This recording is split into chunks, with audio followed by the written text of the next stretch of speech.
Vince Lombardi, Curly Lambeau, Bart Starr, Reggie White, Brett Favre.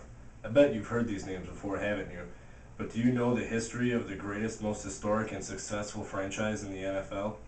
It all started on August 11th, 1919, when a man by the name of Curly Lambeau decided to start a football team in the small town of Green Bay, Wisconsin. Through the years, the Packers have won the most championships in pro football, with 13. That's why Green Bay is also called Titletown, USA. The 90-year-old franchise had great success and great failure through the years, but in the 60s, one man came along that would change football forever. His name was Vince Lombardi, the man who put Green Bay, Wisconsin on the map, and whose name is on the greatest prize in the NFL, the Super Bowl trophy. And now, the past 20 years, we have seen how great this franchise really is, with the invention of the Lambeau Leap, the coming and going of Brett Favre, and now the new Aaron Rodgers and McCarthy era with 2 Super Bowls.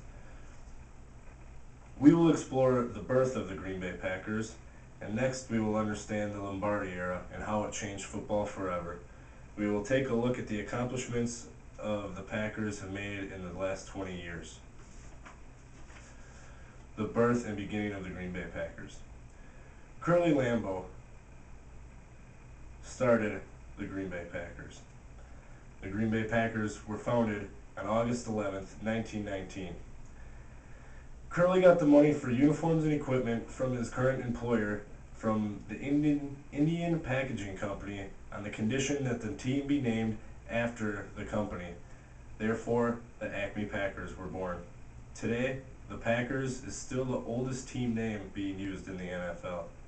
Curly was not only the owner, but he was a player, a coach, and the general manager for the team for many years, and won 3 straight championships from 1929 to 1931.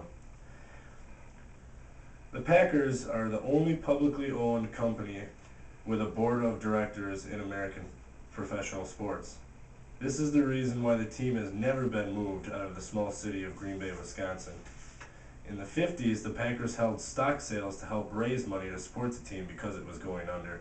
In 1956, area voters approved the construction of a new stadium owned by the city.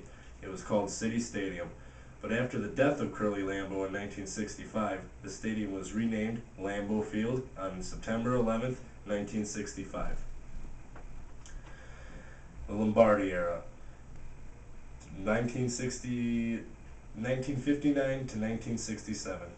In 1959, Vince Lombardi was hired as the Packers head coach. His first season as head coach, he pushed the Packers to a 7-5 record with their first winning record in 12 years. In 1960, the Packers finished the season 8-4 and won their first division since 1944. In 1961, Lombardi took the Packers to the championship game against the New York Giants and shut them out 27-0 at Yankee Stadium and won their first title since 1944 and their 7th total championship. In 1962, it was a championship rematch, and the Packers won their 2nd straight championship in a row. 1965, Curly Lambeau died, and they won the championship again. In 1966 and 1967, the Green Bay Packers won the first 2 Super Bowls, and in the NFC Championship game on December 31st, 1967, the Green Bay Packers won the Ice Bowl to advance to Super Bowl II. The Packers of the 60s was the most dominant dynasty in the NFL has ever seen, winning 5 championships in 7 years and the first 2 Super Bowls. Lombardi took over a last-place team in 1959 and turned them into winners. He made men into legends, including Bart Starr, Jim Taylor, Paul Hornung, Jerry Kramer, Max McGee, Willie Wood, Ray Nitschke, and Dave Robinson, just to name a few. Lombardi demanded perfection, and that's what he got. He has made some of the most inspirational speeches and memorable quotes that will last a lifetime.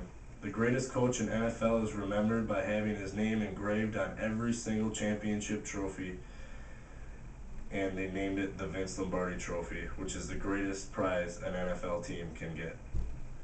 Lombardi stepped down as the Packers head coach at the end of the 1967 season, and in 1970 he was diagnosed with cancer and died at the age of 59. A new golden era is born in the 1990s. Brett Favre's first start as a Green Bay Packer was the result of an injury to the Magic Man Don Majkowski. In 1993 offseason, Packers signed Reggie White, and also in 1993, the Lambeau Leap was invented by Leroy Butler after Reggie White caused a fumble. Leroy picked it up, ran it for a touchdown, and jumped into the stands, which is the most celebrated touchdown victory dance in the league. It wasn't until 1996 season that the Packers made a solid run for Super Bowl 31, finishing the season with a 13-3 record. The Packers made it to the Super Bowl and beat the New England Patriots 35-21.